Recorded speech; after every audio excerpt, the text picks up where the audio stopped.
নোটবন্দিও ভুল সিদ্ধান্ত ছিল, যদিও বিজেপির শীর্ষ নেতৃত্ব সেটা আজও মেনে নেয়নি বলে বিরোধীদের অভিযোগ। কিন্তু এক বছর ধরে চলা কৃষক আন্দোলনের জেরে কার্যত লেজে গোবরে অবস্থা কেন্দ্রের। দেশের বিভিন্ন রাজ্যে এবং ত্রিপুরাতেও বিজেপি নেতারা কৃষক আন্দোলনের বিপক্ষে গলা ফাটিয়েছেন। কিন্তু তীব্র আন্দোলনের জেরে 3 কৃষি আইন প্রত্যাহারের ঘোষণা দিল দেশের প্রধানমন্ত্রী। শুধু তাই নয়, কৃষকদের মাঠে ফেরার আবেদন প্রধানমন্ত্রীর। मैं आज देशवासियों से क्षमा मांगते हुए सच्चे मन से और पवित्र हृदय से कहना चाहता हूं कि शायद हमारी तपस्या में ही कोई कमी रही होगी, जिसके कारण दिए के प्रकाश जैसा सत्य कुछ किसान भाइयों को हम समझा नहीं पाए। आज गुरु नानक देव जी का पवित्र प्रकाश पर्व है। ये समय किसी को भी दोष देने का नहीं है। आज मैं आपको, पूरे देश को ये बताने आया हूं कि हमने 3 कृषि कानूनों को वापस लेने का, रिपील करने का निर्णय लिया है। इस महीने के अंत में शुरू होने जा रहे संसद सत्र में, इसी महीने में हम 3 कृषि कानूनों को रिपील करने की संवैधानिक प्रक्रिया को पूरा कर देंगे।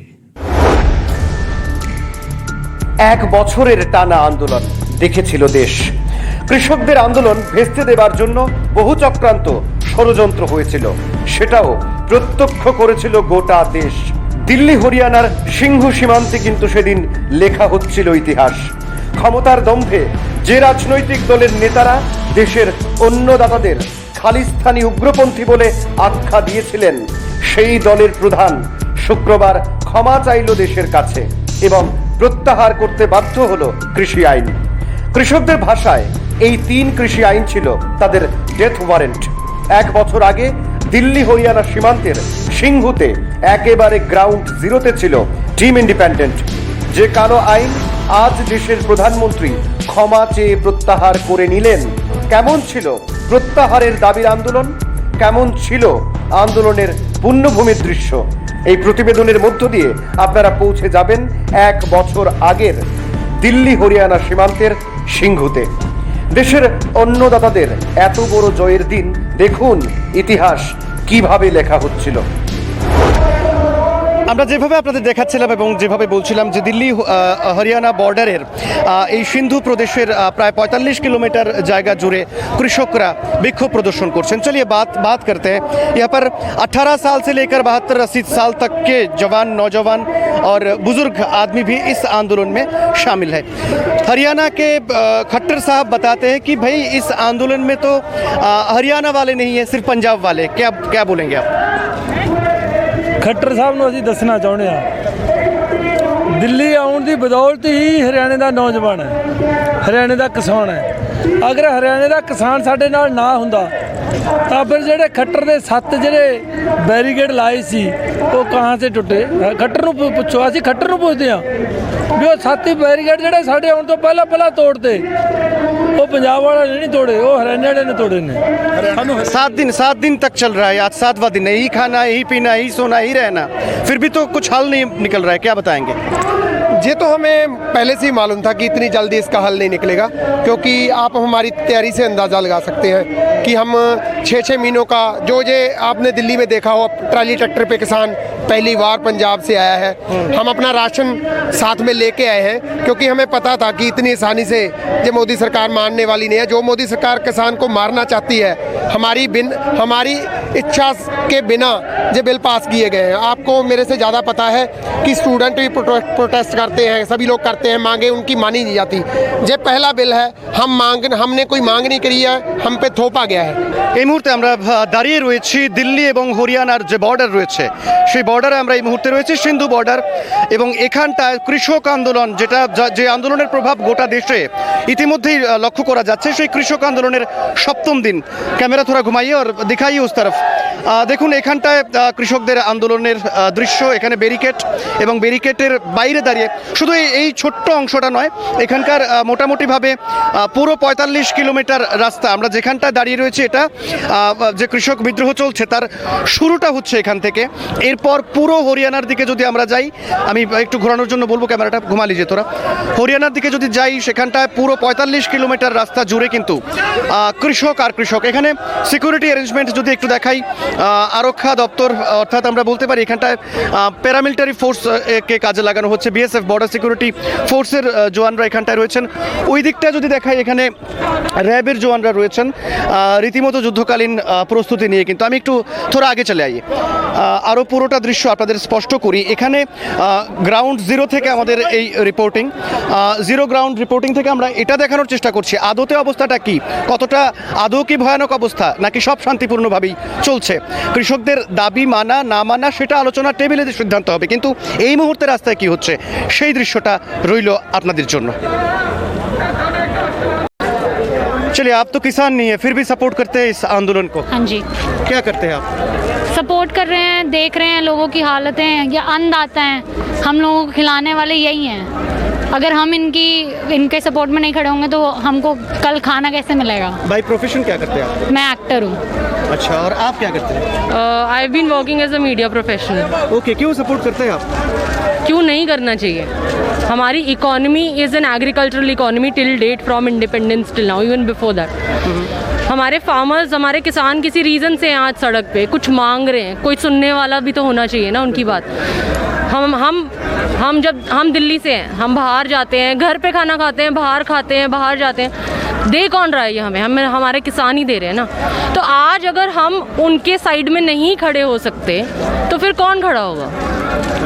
हम क्यों नहीं खड़े हो सकते उनके साइड में, और उनका साथ क्यों नहीं दे सकते किसी भी इशू पे जो उन्हें परेशान कर रहा है? डिबेट कर लीजिए उस बारे में गवर्नमेंट के साथ, बट गवर्नमेंट 3 दिन वेट कराने के बाद उनसे बात करे। आप बात तो कीजिए, डायलॉग तो रखिए एक, और एक ओपन डायलॉग रखिए जहाँ पे आप फार्मर्स की सुने कि उनको क्या परेशानी है, उनके कंसर्न्स क्या है।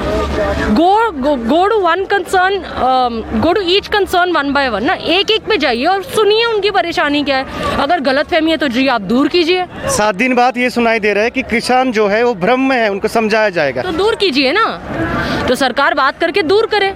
सिर्फ इतना वेट ही क्यों करा रहे हैं? सिर्फ सीधा ना बोलने का या ना सुनने का या ना बात करने का तो कोई मतलब नहीं है ना। अगर किसान को गलत लग रहा है तो आप ज़रा आके बात करिए, समझाइए। बट किसान, आजकल जो किसान है पढ़े लिखे हैं, सबके बच्चे पढ़े लिखे हैं, सब किसान, उन्हें अपने लिए जो अच्छा है या बुरा है वो उन्हें सब पता है। हमें बताने की ज़रूरत नहीं है, ना सरकार को बताने की ज़रूरत है।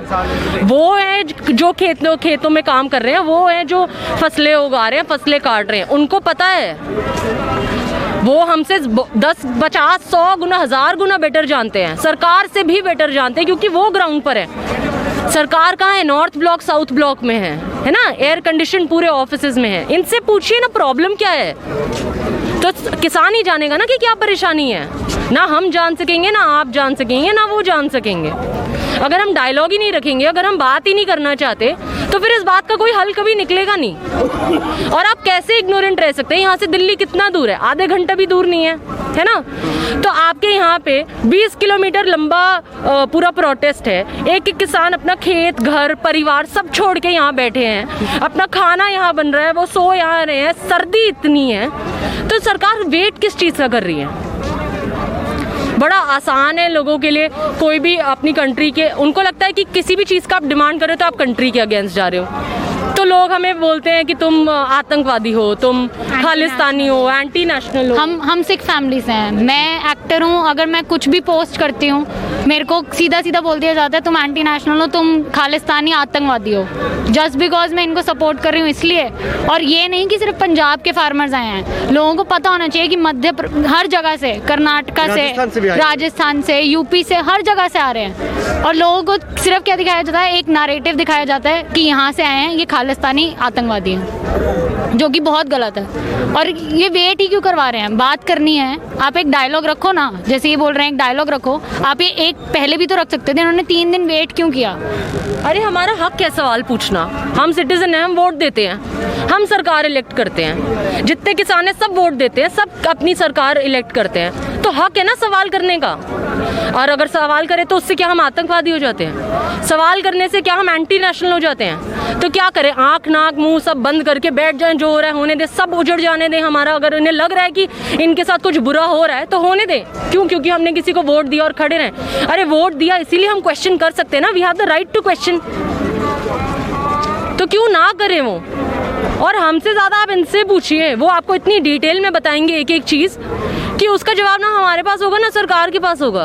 अगर है जवाब तो दीजिए, वेट किस चीज़ का कर रहे हैं? अगर लग रहा है कि इनको मिसलीड किया जा रहा है तो आके समझाओ ना कि मिसलीड क्यों कर रहे हैं, आके बताओ, यहाँ आओ, इनसे बात करो, इनको बताओ कि बिल्स में क्या वो है, प्रॉफिटेबल है क्या, उससे उनको फ़ायदा होगा, क्या नुकसान होगा, किसको नुकसान होगा और क्या फ़ायदे हैं इनके लिए, तो आके बताओ इनको। अगर इनको मिसलीड किया जा रहा है तो इनको समझाओ तो सही। ये तो सिर्फ एक उड़ा देते हैं कि नहीं इनको मिसलीड किया जा रहा है, ऑपोजिशन मिसलीड कर रही है, ये हो रहा है वो हो रहा है। पीसफुली प्रोटेस्ट हो रहा है, 2 महीने से पंजाब में पीसफुली प्रोटेस्ट हो रहा था। दिल्ली तक क्या, मैं चंडीगढ़ में थी, वहाँ भी किसी मीडिया में नहीं आया कि वहाँ पे प्रोटेस्ट हो रहे हैं, और प्रोटेस्ट हुए हैं। अगर पीसफुल नहीं होते तो प्रोटेस्ट आ जाता है न्यूज़ में कि नहीं देखो जी क्या हो रहा है, जैसे अब आ रहा है। अभी भी पीसफुल ही है, मजबूर किया गया ना। पंजाब में जब प्रोटेस्ट हो रही थी किसी ने नहीं सुना तो मजबूरी में उनको यहाँ तक आना पड़ा ना। ऐसे हालात क्रिएट करे गए ना कि आज इतने लोग यहाँ इकट्ठा हुए हैं।